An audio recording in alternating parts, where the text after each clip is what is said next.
One man is growing old and one man is being told that his land is not his own now.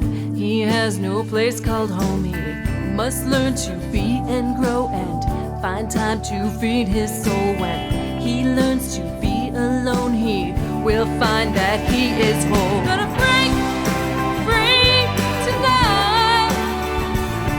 Gonna take these chains, gonna make it through the night.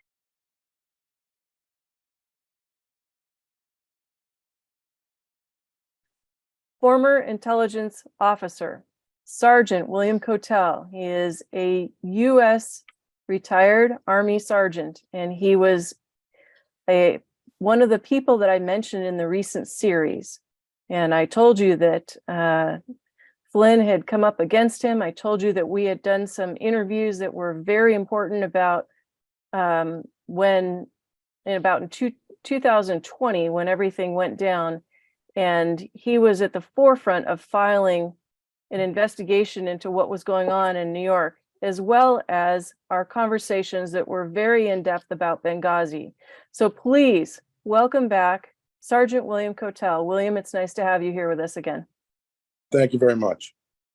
So William, you have not stepped back and retired. As much as I say you are a retired U.S. intelligence agent, no, in fact, you've been busy and you've been filing. And so we're here today to talk about your most recent filing and then how that factors into the previous filings that you've done and why that's so important, because you filed in right after the Afghanistan withdrawal. You filed in to President Trump regarding New York City at the time of the big C word. So what is happening right now, and why is it that you're filing in about Venezuela? Okay, thank you for the introduction. Venezuela is a problem.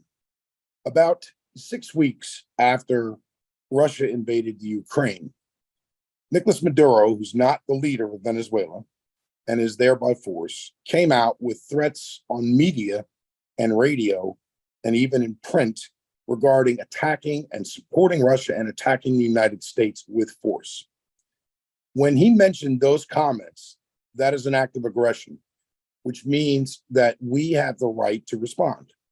And as a result, when you look at the steady state of Venezuela, since 2017 to current day, there are 7.1 million refugees that have fled Venezuela, inundating South and Central America and moving north to the US.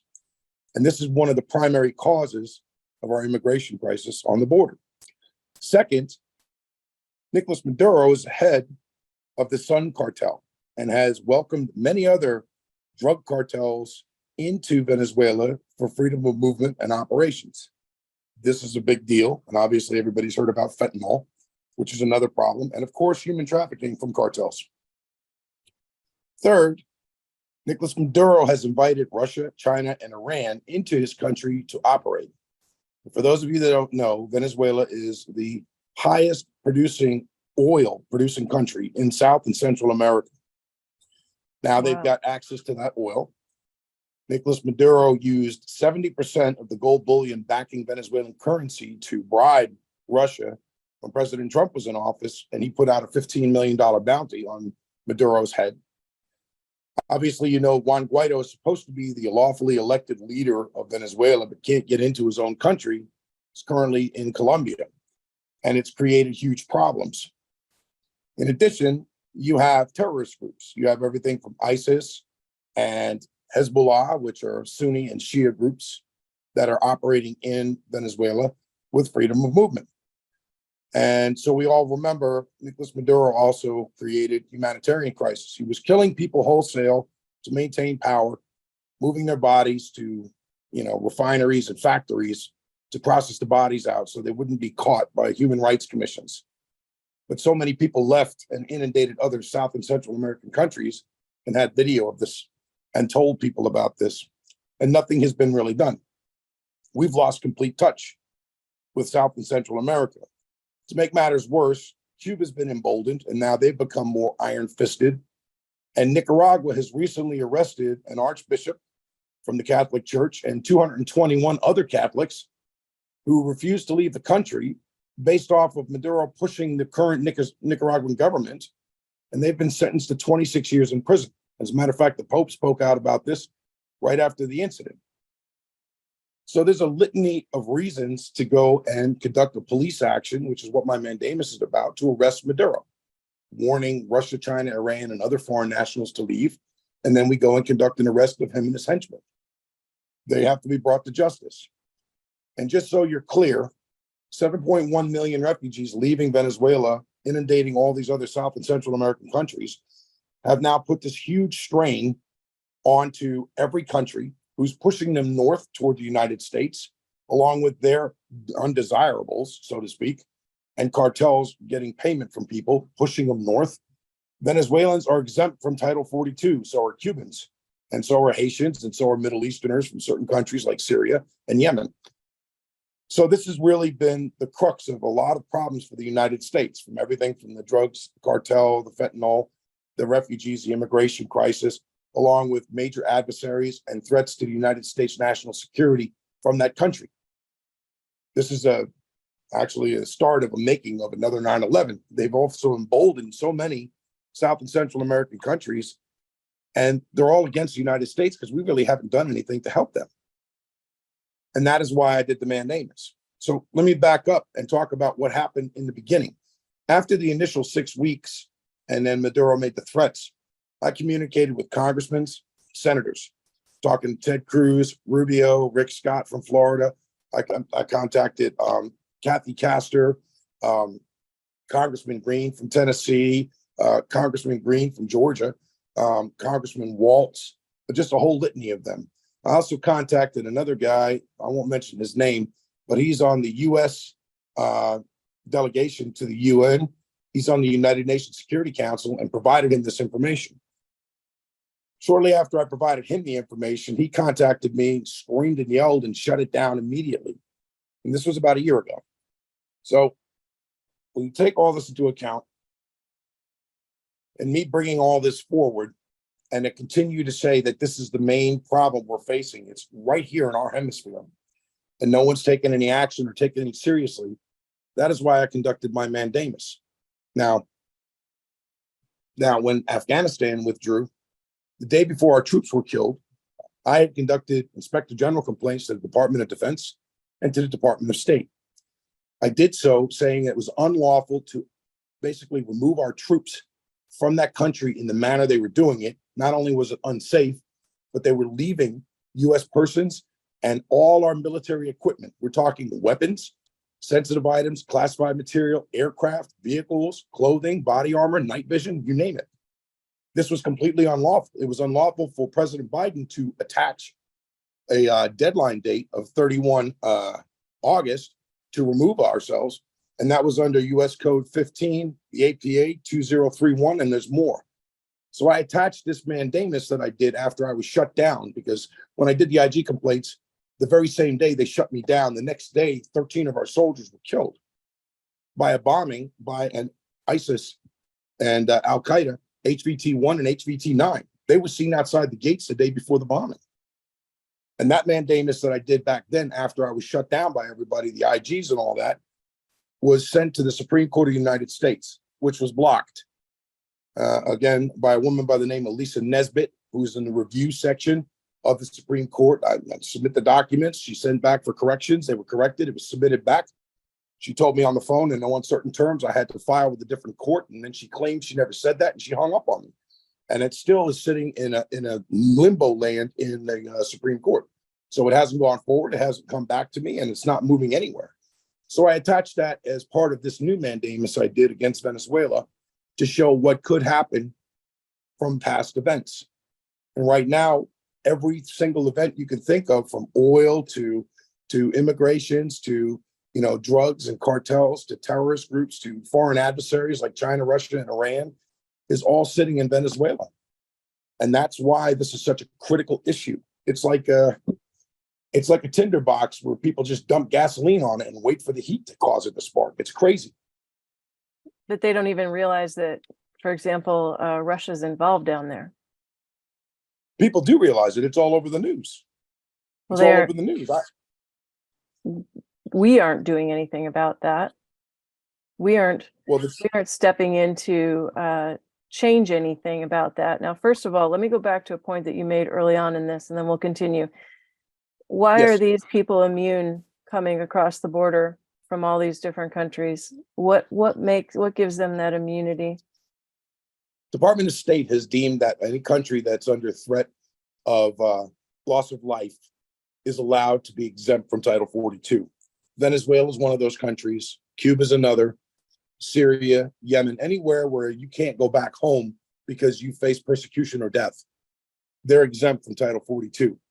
To be exempt from Title 42 means that this administration is well aware that that country is completely unsafe for its own people, let alone others. I mean, it's kind of a catch-22 for them, because on one hand, they're saying, we're doing stuff, and on the other, they're not. And I'd like to bring up one other point, if I might. Please. Last year, when I asked this administration and others to go after Maduro, and they shut me down, saying they were more worried about Taiwan and China invading them. That very week, the State Department sent a delegation down to talk to Maduro. And I had to do an emergency inspector general complaint, but it was too late. They already talked to him on a Saturday. The New York Post actually leaked it. And why that's so significant is because this administration just went down and dealt with a tyrant who's not lawfully elected. Juan Guaido is the president. So that following Monday, the State Department came out with an apology to the press, and you can look this up in media if you like, saying, we're sorry we dealt with Maduro. We're dealing with actually Guaido. We understand that Maduro is not lawfully elected, but they're still dealing with him to this day. Now, Venezuela was holding 9 U.S. persons hostage for many years, okay? And the State Department was able to get their release. Most of them were oil executives. 2 of them were prior service that worked for a company called Silvercorp, helping to get Guaido and his people back in 2019, 2020. And then they got exposed because, they didn't have any operational security. But this goes back to a much bigger picture. Why is this administration dealing with Maduro? I mean, Right. the man is murdered. Well, Hundreds first of of all, thousands you of his just own people. in a brutal way that would be like genocide, essentially. But also, he's not only getting away with genocide, but from what I understand, it's a country that's rich in gold, and a lot of that gold was supposed to be banked over in London, and quite a bit of that gold was then stolen from Venezuela out of London, or maybe transshipped somewhere else. And so you're kind of tying together the players that are involved in backing some of that strange behavior.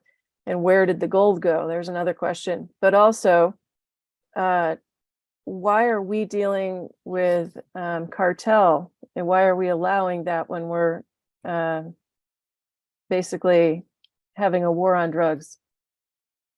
Great. Another catch-22, or another, hypocritical kind of matter that's going on. But you talk about the gold. If you look at our situation, we're back in Ukraine. So is Europe and NATO, okay? Russia is the one that's in Ukraine right now, taking heavy losses. They're being backed by China and Iran and North Korea. How odd is it that Venezuela is hosting all 3 of those countries, Russia, China, and Iran, down in their country, allowing China access to their oil, paying the gold from the Venezuelan economy and country to Russia? Right. You see, so we have an active threat down there in Venezuela. And there's a lot more that's more detailed. This is all unclassified material. It's all open sourced. So we have some real concerns. There's even open source concerns about a weapons of mass destruction program going on down there, as Venezuela used to be a host to the nuclear accords under George Bush Sr. and Russia to destroy excess nuclear weapons. So it's kind of interesting how that's in our hemisphere in a very short distance from us. And that Nicaragua and Cuba have been, influenced by Venezuela, kind of like emboldened, and they're doing even worse than they were before. Most of these countries have no faith in us. And right now, Brazil has no confidence in their president. And that's another problem, because they're a topsy-turvy country right now, not knowing which way they'll go. And we don't have many allies. And Mexico obviously is just hosting all these immigrants on the border, waiting for Title 42 to lift so they could flood it. It's like you're seeing all these immigrants that are refugees from Venezuela with good cause getting shoved through all these countries, pushed to Mexico and on the border. And the cartels are taking full advantage of this, shoving as many as they can in the United States. And now they're waiting to do, us in a harmful way, but none of these countries can really host that many refugees. There's no way. The UN's not doing much, and the United States definitely isn't doing much down there to support them financially or monetarily. Colombia's had their fill with everything. They've even got an arrest warrant out for Guaido, who's staying in Colombia because he can't stay in Venezuela for financial crimes, which is another question. Yeah. Well, excuse me, I don't know, mean to interrupt you, but the last time we spoke, you were also reporting on how ships were stationed from China and Russia down off of our coast. What's the latest on all that? Well, I don't know the current status, steady rate or steady state of what they're doing right now as far as shipping goes. I know they have civilian and military ships in Venezuela, docked in Venezuela, which is right next to Colombia. So you got to believe that's making all those countries surrounding Venezuela extremely nervous. And then we have the Panama Canal to be concerned with. That's a big deal. This is something that really needs to be addressed. And I'd like to call your attention to a Middle Eastern example, if I could, of what this looks like right now. Is that all right? Yes, please. In fact, when we spoke before, we did these interviews about Benghazi and all that, and you were there, you were central to that entire play out at the time. So maybe you can give us more of a bigger picture, the macro and the micro, as to how that factors into now. You were present at that time, and so what's that saying to our world right now in what you're filing? Well, if we go back to facts and we look at the macro picture, the larger scale picture, okay, and we go back to 2011, 2012, there were many things happening in the Middle East under President Obama that were problematic. President Obama was up for re-election in 2012, if you remember. And during that 2011, 2012 stint, Obama had issued the orders to have bin Laden killed, the head of al-Qaeda, which happened. Once bin Laden was killed, the White House issued a decree that Central Command can no longer report on attacks by Sunnis or al-Qaeda, that al-Qaeda was dead, it was decimated. That was to help President Obama regain his presidency, okay? At the same time, General Lloyd Austin was in charge of all forces in Iraq. And he was told to pull out of there, and he was given his 4th star and given command of CENTCOM.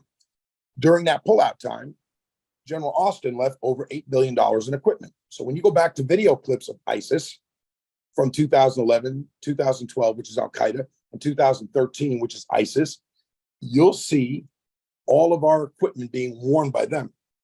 Same pattern of misconduct took place in Afghanistan in 2021. I follow. I see what you're saying. This is almost a pattern of operation.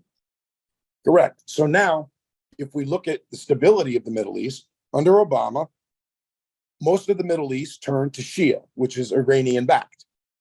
Iraq pushed out all the Sunnis from the government, from the military, from police, national and local police.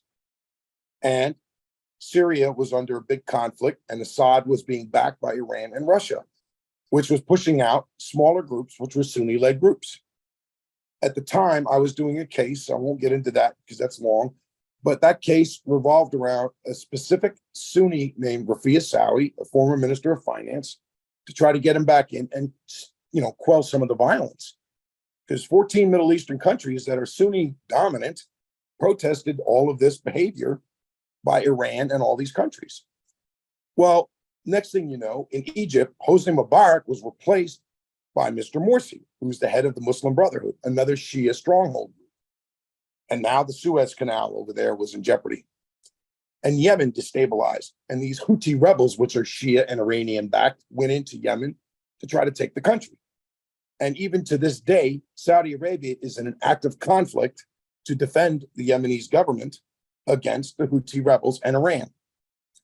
So when you think back to last year when President Biden talked about, well, we can't get the Saudis to give us any oil, and the media finally reported saying that the Saudis won't give us any oil, it's obvious why they won't, because we're supporting Iran. we're supporting the destabilization of the entire Middle East being overrun by Shia and Iranian backed, and then the Russians are backing them as well. So we've lost control of all the Middle East. Everything, every gain we ever had is gone from that time period. The Libya crisis in North Africa and other areas, the Benghazi event had nothing to do with Iran. The Benghazi event was a self-inflicted wounds by what was happening. Ambassador Stevens was about to blow the whistle on stuff that was going wrong, and all of a sudden he's killed with a minor security force, and nobody went to the rescue. Very odd, and that's not how we do things. We could be anywhere in the world in 24 hours or less with hit teams, no problem. Why all of a sudden is Benghazi so different? So you really have to see the bigger picture on that and drill down to the smaller picture as you go, how it impacted each and every country. And if you translate that to South and Central America, in our hemisphere, you're having the same effect with Venezuela being left unchecked, supporting our adversaries, supporting criminal and terrorist groups, and supporting illegal and illicit activity and murders. And we're doing nothing about it. We have no control over that. And as you can see, the crisis at the border is beyond out of control. And it's just going to get worse if we don't do anything about Venezuela. So the Middle East is our historical past. That's a good point. What do you think could be done for our border based on your experience? Pretty simple. If we go after Maduro in a police action to arrest and remove him, okay, and we put Guaido in charge and let them conduct their own special elections, there's a woman by the name of Maria Machado down there. She's not part of the People's Will Party, which is a communist party, and others that in the parliament want to support stuff, get rid of the Supreme Court head that's, you know, one of Maduro's henchmen. If we can do that, then we can start sending Venezuelans back home. And a lot of them want to go home. And that would stop a lot of the push coming from South and Central America north to our border. That's the surest way to fix at least a good portion of our problem. Now you did this filing, and you basically also referred back to your filing about Afghanistan, yes? And then, yes, I did. And so in this filing, they basically rejected it. The court rejected it, saying that it wasn't something they could accept to consider. Is that right? Yeah, apparently a Judge Thomas Barber, I've never met him or seen him, received the filing on one day, and the very next day issued dismissal before the White House even responded to my green notice and packet I sent them. And he basically shows that he's scared of the administration and he wants nothing to do with, you know, getting involved with the executive branch of government not doing its job. I mean, that's the only way I can put it. I think that my point is out there. And if something does happen now, this judge ought to be ashamed. But again, he has a right to do this. I'm not going to lie. He does have a right to deny the case based on the fact that I'm asking him to order them to do their job.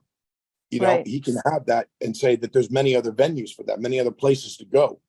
But as you've heard, I've gone to congressmen, senators, I've gone to, you know, inspector generals, I've gone to, you know, Office of Professional Management, Office of Management Budget, you know, I've gone to Department of Defense, Department of State. None of them are responding or doing their jobs. And most of these politicians today give more lip service than anything else. You know, they want to say Afghanistan this, Afghanistan that, but do nothing. You know, this is indicative of the times we have a real problem. The United States is on a very bad precipice. Where do you think we're headed? Like what could happen? Well, right now I'm more optimistic than I was. And I'll give you an example that's not probably what no one wants to hear. But if you look at this Budweiser commercial thing that went down with this transgender guy or whatever it was, right? People in the United States, about 99.5% of the people in the United States are normal citizens. That 0.5% represents all these lunatics, whack jobs, these weird groups, and these other people that are criminals and other elements, okay? And they all get media time. So it looks to the regular American person like, my God, the media is showing this is the way it is, so everybody's got to comply. I don't want to say anything. However, now they know they have a little bit of a voice. The Budweiser commercial is a good example because what it did is it showed how many people went against Budweiser for pulling that stunt on that commercial. They lost $6 billion in revenue in 1 week. So when people are pushed into a situation they know they can control, they can control the situation. That's what they do. So they basically shut Budweiser down for making such an obsidious ad like they did. They didn't agree with it for whatever the reasons are and what have you. That's a good trend. That shows that people want to get involved. The problem is a lot of people don't know how to get involved. If you talk to your congressman or senator's office and they blow you off, which they most likely will, local politicians or governors, and they blow you off, and they most likely will. The point is that the more people that send the same type of information, the less likely it is that these people in authority can ignore you. And everybody has access to an inspector general's office of any branch of government you want. And these inspector generals, when they receive a report by law, they have to do a report, file it, and it must stay on file for at least 2 years. So people do have a way to voice their opinions, to say that I'm really fed up with this, but they didn't get the information on how to do it or why. And that's why I like telling people you can go and you can write these inspector generals, you can write your congressmen and senators, even though you may feel like you're blown off. If you and 10 other your friends do it, and those 10 friends do it, and keep doing it, there's no way anyone can ignore you. It's not possible. So you're really going to set the standard. And this Budweiser commercial was the first step that a large group of Americans stood up and said, we've had enough. And they knew they could control what they drink. Okay. I mean, I know that sounds petty, but it's true. But they can translate that into what's going on with the border, immigration, drugs, Venezuela, whatever they choose to. Well, I think that's really an important point. I'm very interested in seeing and calling forward some of the quantum folks that listen to these broadcasts and have certainly tuned in about the series that I just dropped prior to this conversation. Maybe somebody's willing to help reword your entire research and all of your filings, to file them in or help you file them in a way that would be heard, and see how that goes, because I know many people are out there are filing amicuses on behaviors. And this, what you just said a minute ago, would be a perfect example of how people could direct that to all the different heads of state and force them to take a look at this, take a look at what you're saying, and not bury it as to, well, we'll get to that later. Well, there may not be a later. It seems to me that what you're saying is there's an alarm bell that's ringing and it's below us currently. And I want to ask you, William,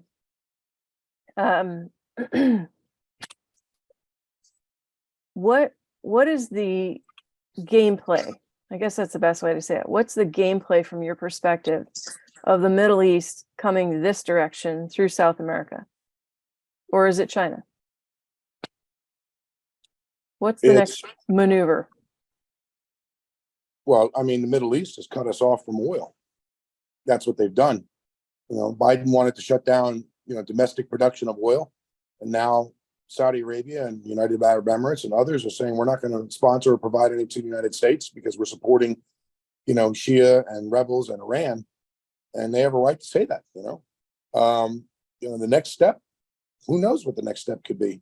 It's probably going to be individual onesie and twosies.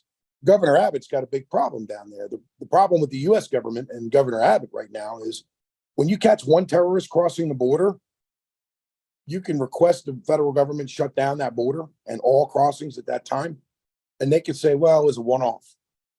But when you have 50 to 100, because anything over 3 is considered a clear and present danger, they have to shut the border down. And that's something Governor Abbott's people haven't gotten done. I mean, he's spending money on his own National Guard and his own law enforcement, and they're inundating towns. But he, under the federal law dealing with terrorism, has the right to shut the border down after 3 or more terrorists are caught within 1 calendar year, or even 1 calendar month. Excuse me. Why do you think he's not doing that? I It's can't evident speak to if he's willing. His volition is strange, because if he's willing to send busloads of people to make a point, why not just shut it down, and then you don't have to send busloads of people to another city to make a point? I don't know. I've contacted Governor Abbott's office many times, talked to his constituents and others, and nobody wants to respond. Just like Governor DeSantis' office, the same thing. It doesn't matter. Like I said, these people are in these sheltered ivory towers. They have these aides and these staff members that are like layers of onions. They don't allow for the information to get across. I mean, I've sponsored. Hell, I got Congressman Mark Green out of Tennessee elected to freaking Congress, and the guy won't even call me back or talk to me since he's been up in that office. This is an ex 168th Tactical SOAR Army guy that's now a doctor. You know, there's other congressmen that refuse to do it. I mean, I was told by a retired Navy captain who works for a Republican congressman in Florida that if I don't get paid for what I'm doing, I shouldn't be doing it. And Wow. that is the most abhorrent message I have ever heard from anybody that ever held office in uniform. I can't tell you how sickening that is. I get nothing for what I do. I get zero. And I don't care. It's not the thing about me. It's about, look at the soldiers, the veterans. How many have gone through all these nightmares? How many have died? And we're just supposed to sit back and allow this government to walk all over us. So I've taken what actions I can at my own level. You know, I did an exceptional document to the Supreme Court, and I did a partially good document to this local federal court to say, I've had enough. I'm warning you. And like I put in my line item 13, you know, I'm not line item 13, but I put down that petitioner prays that the courts hear the following matters. If the information was available prior to 9/11, we could have averted that tragedy. That's That right. befell the United States 22 years ago. As of this date, the facts are, you know, there's all of this stuff going on in Venezuela. I mean, you're watching a prelude to something catastrophic happening. Do I think it's large scale militaries moving in? No, of course not. Do I think it's an invasion by air? No. It's going to be onesie and twosie carrying, you know, a lot of explosives or whatever coming in here and hitting key targets. So it's either going to be one mass casualty producing event or a multitude of attacks that are going to create mass casualties around the country. And they have the apparatus. Let's not forget, from Afghanistan, we took 124,000 people, of which we only had 20,000 vetted, and we left a whole bunch of U.S. citizens behind. I don't know how that worked out, but I'm sure that the general from CENTCOM was so happy with himself. He patted himself on the back like 80 times. I can't believe we got so many guys in the United States. Nobody was vetted, and you left U.S. citizens back there. What are you happy about? I don't understand. You know, so maybe I'm lost, maybe I'm retarded, but I don't get it, you know. But I think that's the wrong answer. And I know for a fact that under the law, that was definitely something that's a chargeable offense. Well, let me read out loud what it says here on your mandamus. I'm going to read number 13 and then the petitioner's plea. So it says here, Venezuela is the leading producer of oil in the American hemisphere, and much of the oil is going to China, an adversary of the United States, as well as being used as a bargaining chip to deal unlawfully with its current administration. Deals for oil do not negate human rights violations or criminal conduct. Further deals don't negate the responsibilities to protect and defend the United States. And you made an exhibit as well as giving a link there. Correct. The petitioner's plea. I want to read this because I think this is particularly important, and then we'll get into it. The petitioner prays the court hears the following matters.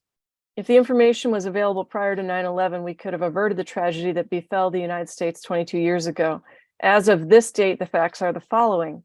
Number one, over 100 terrorists have been caught at the U.S. border, ISIS, Hezbollah, and more. 50 U.S. Code 21-restraint, regulation, and removal-invasion, 18 U.S. Code 1505. Obstruction of proceedings before departments, agencies, and committees. Number two, China has increased spying activity and secret police action on U.S. soil. Where, William? Where? In New York City, they busted this Chinese company that was actually PRK, Chinese police. Yeah, they were absconding with Chinese civilians to try to force them to follow the guidance of the current communist regime in China. Well, when we spoke about Benghazi, I had mentioned to you that I had done a series up in Lake Placid on the Olympic athletes. And at the time, people were asking me when I was there doing the interviews if I knew of the Jeff Bezos of China that had just moved into the Adirondacks. And turns out that was the head CEO of Alibaba, who bought the old Rockefeller estate up there and put in a runway apparently for his own jet, so they said. And then fast forward in time, I learned of another former general in the Chinese ranks there in the Communist Party who bought quite a bit of land in Texas and was said to build a windmill farm, but in fact, he also put in a runway that would be able to support very large jets coming and going. And so that's a curious. Well, I can tell you that in the event. state of Florida, a Chinese general and his staff attempted to buy 1,400 acres of farmland in Sumter County area of Florida. And his whole goal was to build a bio lab there. And I went nuts writing to Governor DeSantis and to all the congressmen and senators. I went through the AG's office, the attorney general, to put a stop to it. And so did some others. And they finally blocked it. But how can a Chinese Communist Army general, active duty general, purchase property on U.S. sovereign soil? And then what in God's name would he be doing with a biolab other than bringing some other variant strain of COVID or something god awful worse to release into the population? I mean, what would that be? And it just begs a lot of questions. It's very strange activity for someone to buy the Rockefeller estate and then house up in the middle of the woods. It's just it's an odd place for someone to randomly go. It's not, I mean, it is. Maybe he likes peace and quiet in the forest, but it is strange. So number 3 on the petitioner's plea, Maduro has made open threats against the United States and conspired with Russia, China, and Iran. Now, when you and I talked with General Vallely on the interviews, at the last interview I did with him, he was very worried at the time because apparently Iran had set off a satellite over us that had nuclear capability on it. So explain what you mean by number 3, is made open threats to the United States and conspired with Russia, China, and Iran. It's what I talked about earlier. Maduro made open threats in public media forums after Russia invaded Ukraine to attack the United States with force. And he said he sided with Russia. And because he's got Russia, China, and Iran in there, you don't have a chance of destabilizing the actions in Ukraine while Russia and China have a presence in the American hemisphere, especially one where it controls the majority of oil in South and Central America. That is an oil producing country, and it is one of few that has the oil capabilities. Only we would surpass them, but we don't drill anymore thanks to President Biden. So now we have a serious issue because Venezuela, Russia, and China could shut that oil down and not give us access to it. And they exert their influence from all the way 8,000-9,000 miles away on the United States through Venezuela. So we're allowing this proxy country, this satellite country, to be an impediment in our side. And this country has done all the things I've listed and is being puppeteered by these larger first-rate countries like China and Russia, and of course Iran, which is not a first-rate, but it is second-rate country. Anyways, that's what I'm talking about. So Maduro thinks he can threaten us and do whatever he wants because he's got his mom and dad there from Russia and China.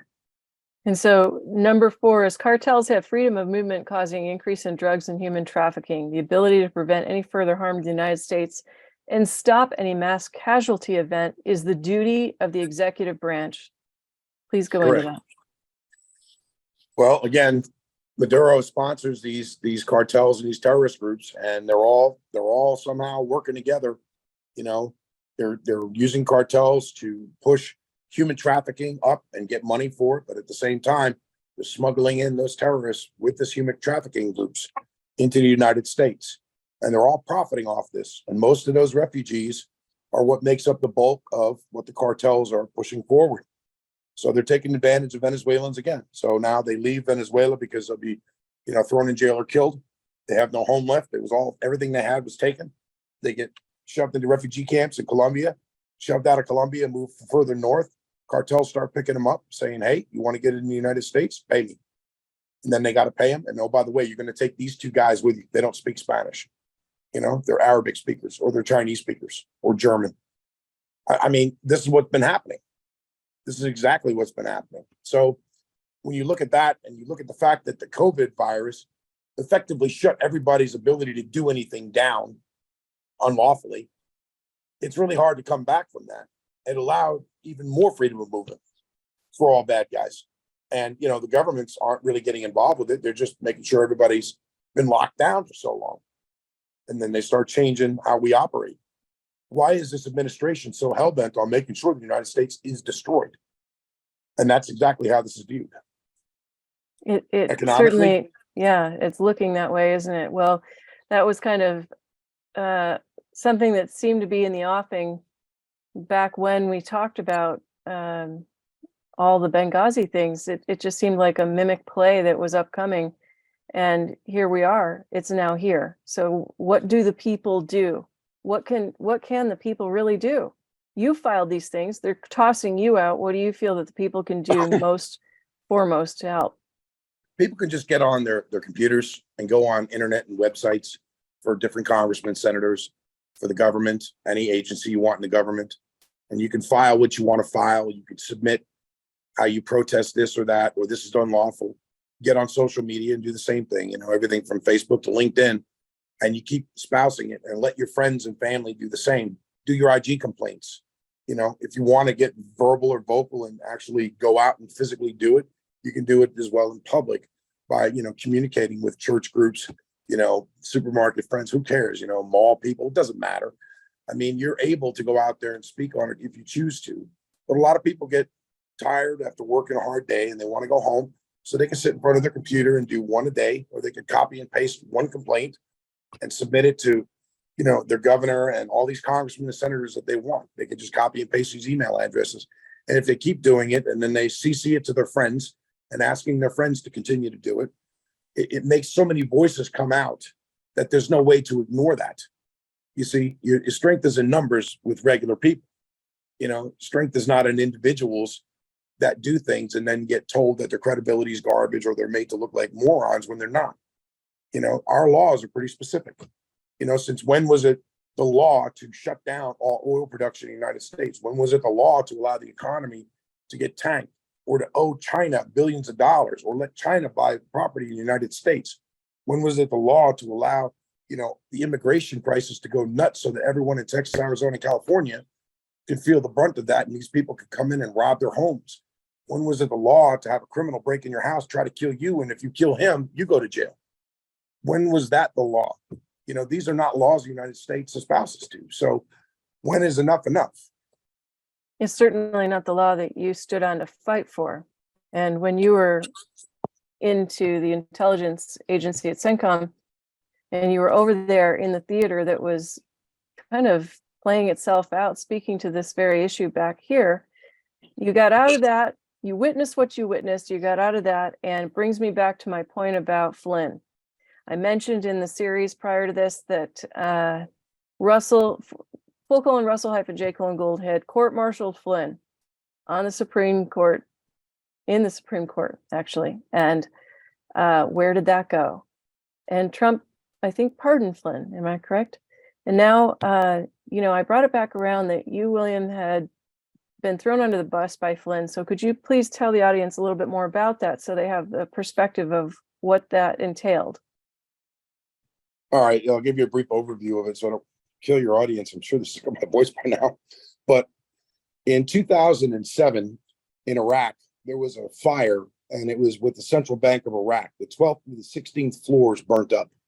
The Minister of Finance, a Sunni named Rafia Sawi, had ordered the head of his PSD, Colonel Rad, to start the fire because the State Department was giving provincial reconstruction money in cash to the Iraqi government and using paper hand receipts and did not digitize it.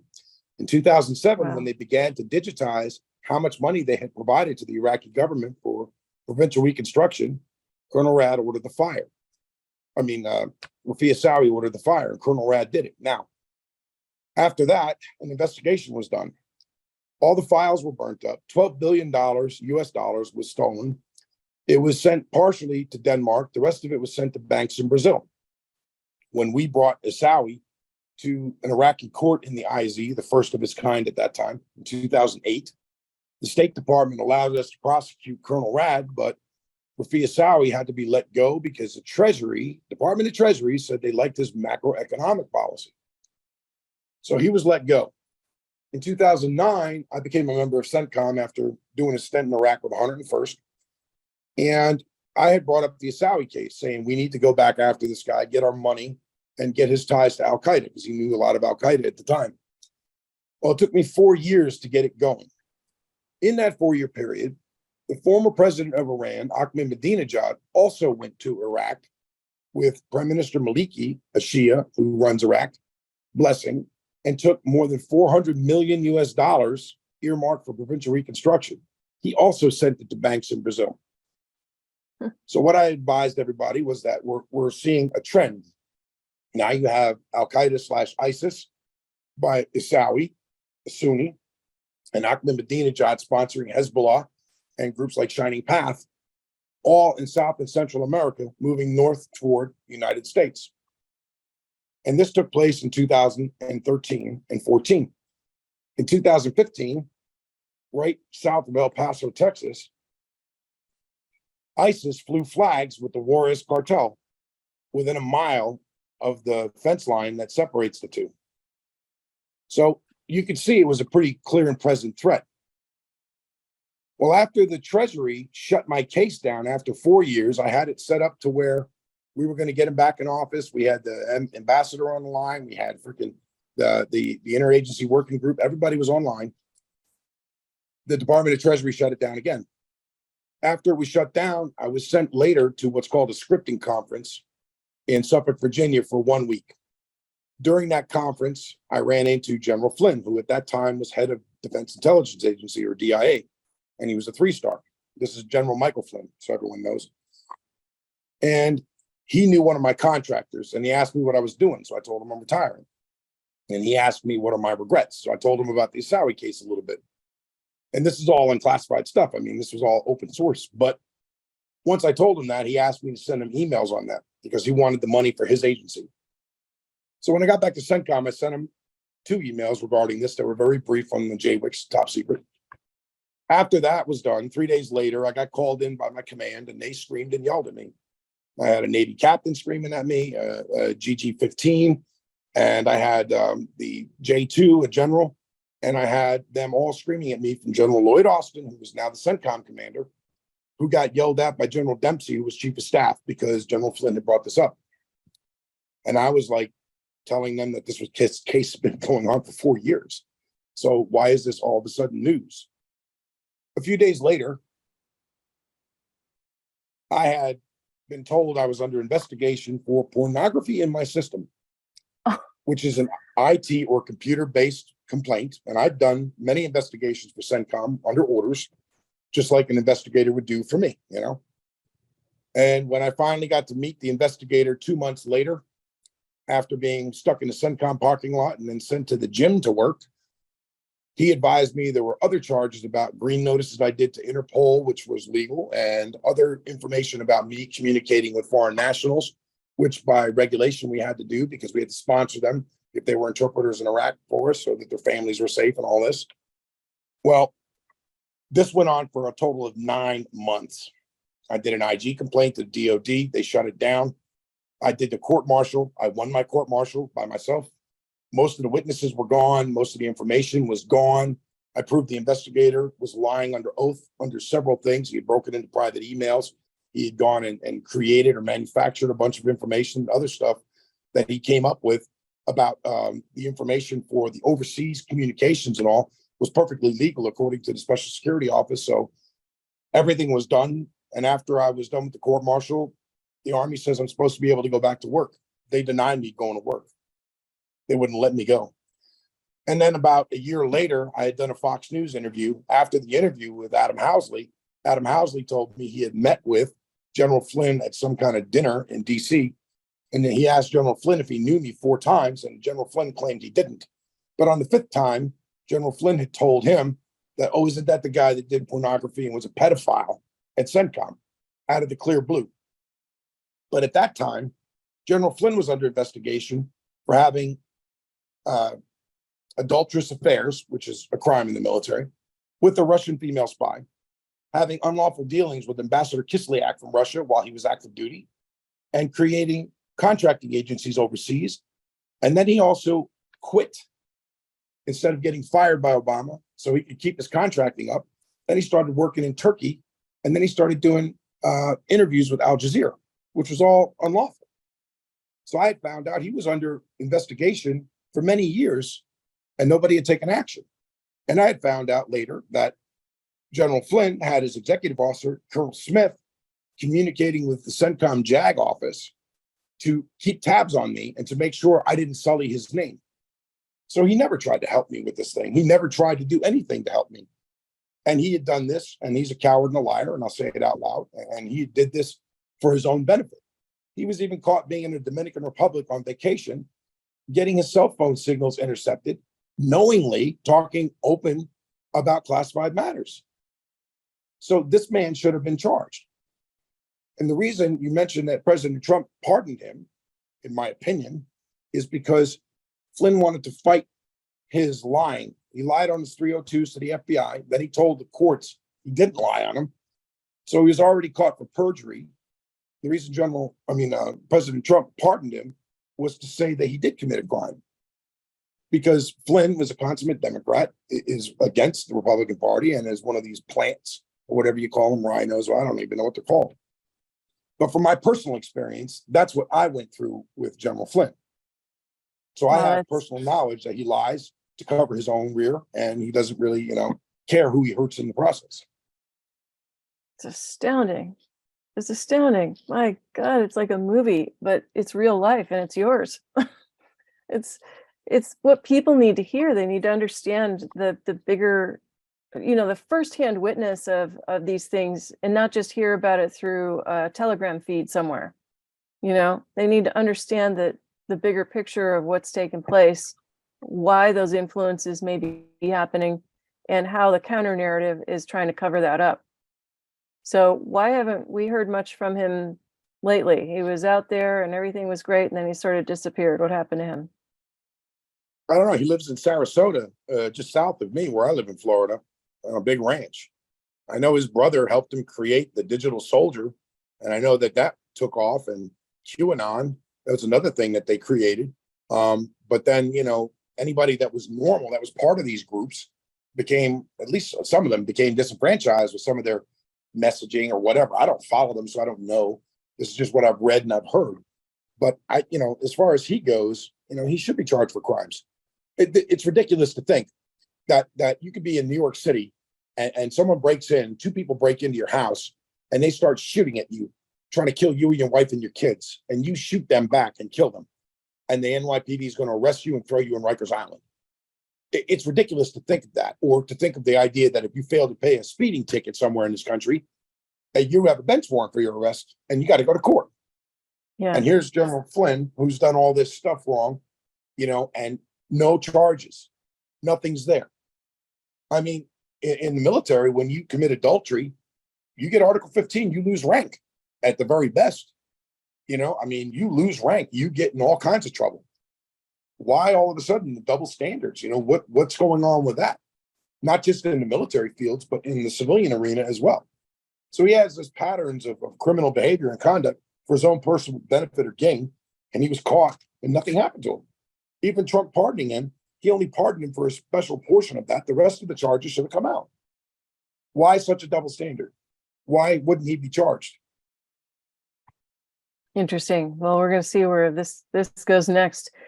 This is yet another astounding drop, and your efforts toward bringing the truth forward and warning the people are consistent. As I mentioned in my series, they're consistent and accurate.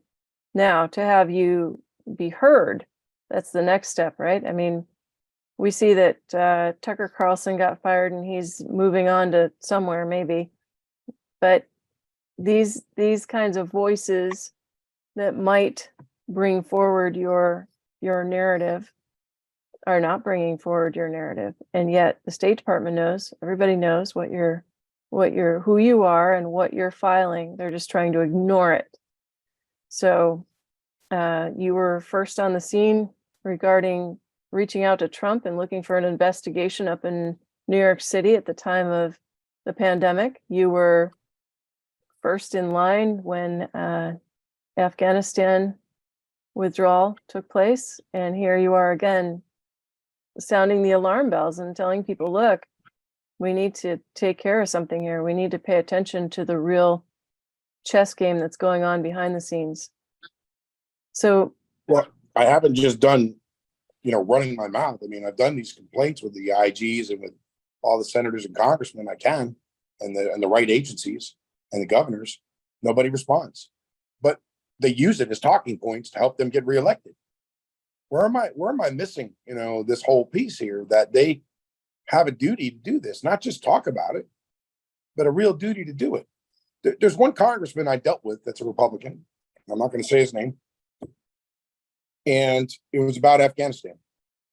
And he sits on the Armed Services Committee. This is what kills me.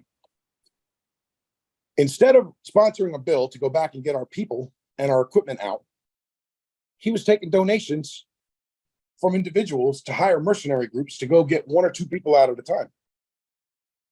yeah, that doesn't make any sense. It doesn't. Far be it from me to say this, but your duty is on the, Armed Services Committee. You could sponsor a bill to get everybody la-di-da-di out, but you're taking time away from being a congressman to go and deal with, donors and mercenary groups to go over and pick out one or two people at a time. How does that help anybody? You're taking good people's money and you're making them go get one or two people at a time, probably because they're directly impacted. What about sponsoring a bill that says, let's get everybody? The law says you should do it. The law supports you putting the bill out. Why can't you? Where am I wrong in this? I agree that there seems to be a big disconnect between some of the maneuvers that are going on, and I'll call them that specifically, maneuvers that distract. And so you are being very factual about the things that you witness, the things that you have known firsthand, and the things that you can share and alert the people to, but also calling forth in a very standardized manner the government saying, look at, this is unlawful and what you're doing is incorrect. But it's heard, but it's not seen. Do you know what I mean?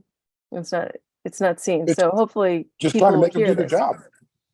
Well, if all the veterans came forward and stood by you and said, hey, that's enough, and they called forward your work, I think that would be something. And so right now, and I'm not trying to go up against the US military, but how do you see the military in their conduct right now? What are they up against? Well, I'd say the military is up against the most horrific examples of leadership they've ever been in.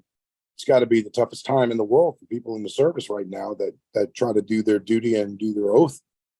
And for veterans to see this, it's kind of the same.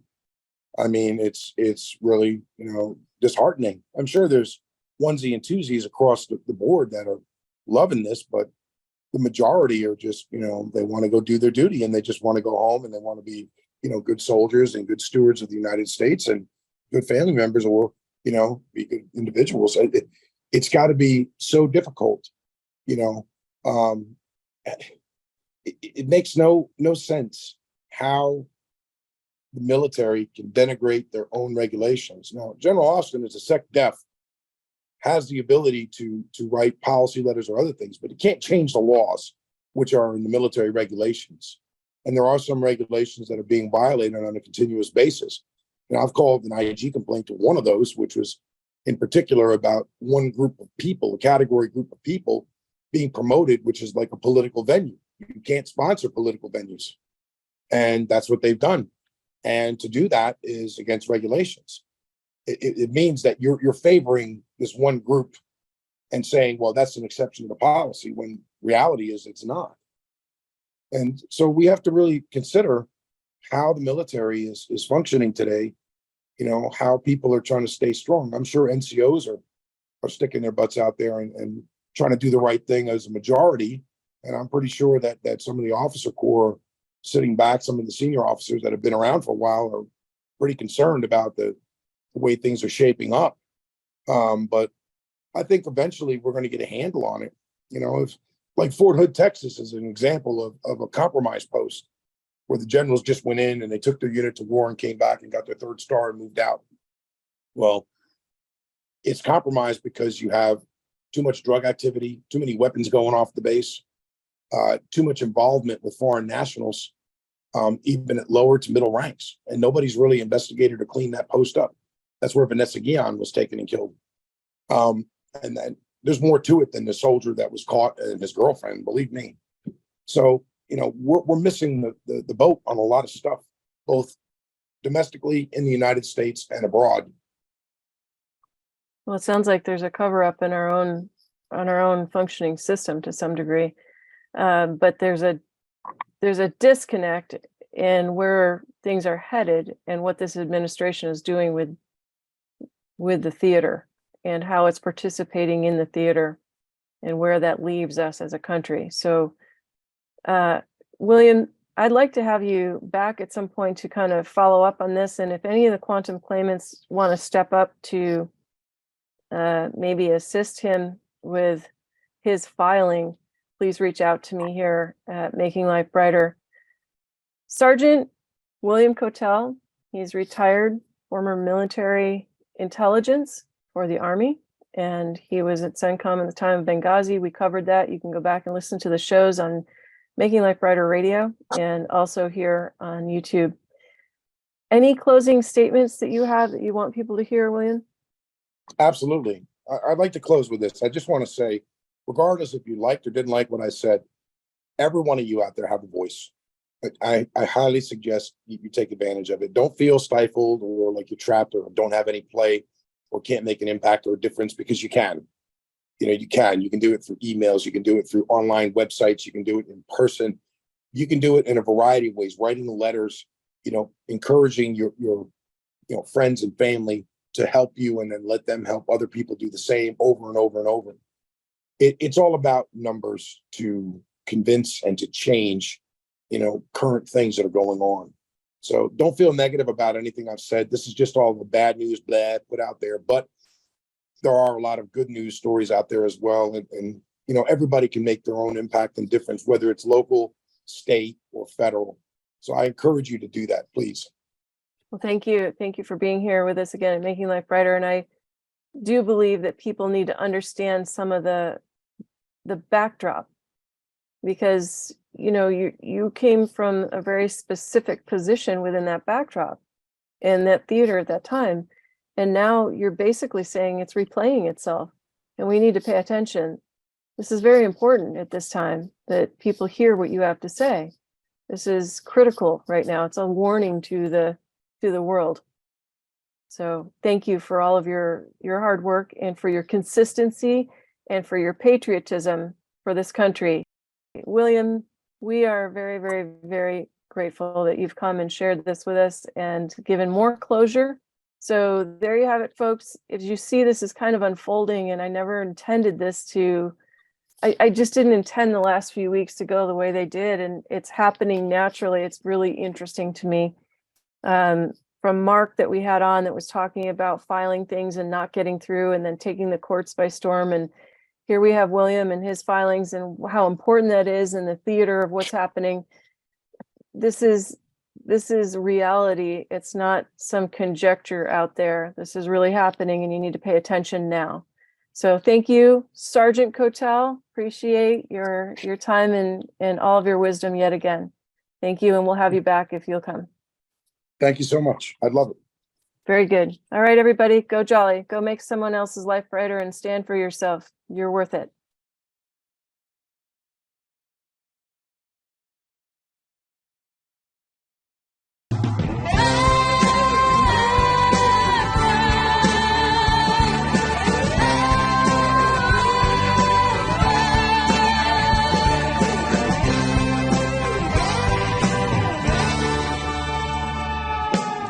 One man is growing old and one man is being told that his land is not his own now. He has no place called home. He must learn to be and grow and find time to feed his soul.